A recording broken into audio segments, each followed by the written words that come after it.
Naku po, bawal ito burno. Pang pusa ko to. Ito ay hindi pang tao, pang pusa ito. Saan naman ang pusa mo yan? Sa akin na lang yan ibigay, para namang dyan.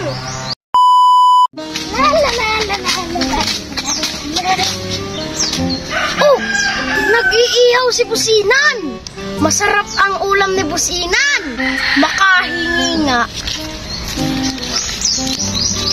Ito mamaya guys. Wow. Nagutom na ako.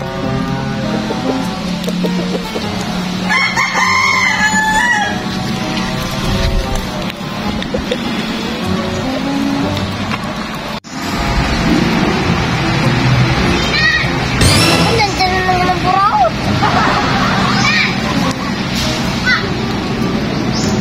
Parang masarap ata ng lupoy na.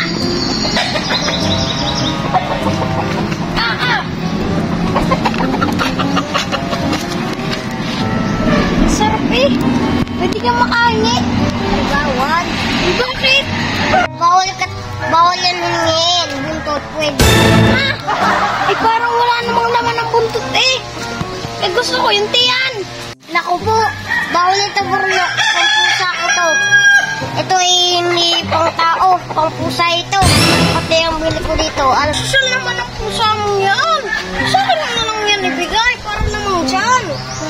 Namang dyan. Bawal nga, magagalit pusa ako. Sige pa yun. Eh, mahingi nga ako.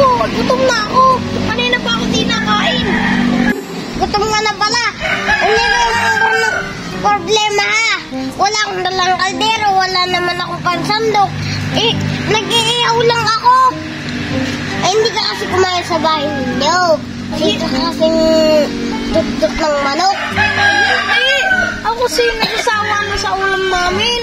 Ay, ang ulam lang namin nilagay ay manok. Gusto ko naman mag-isda. Eh, walang ulam sa amin. May kanin laang. Eh, mahingi ako sa'yo ng ulam. Ay, naku, Bruno. Nung may manok ako, hingi nang hingi. Tapos pati isda, hinihingi mo. Magsawa ka na rin pati sa isda.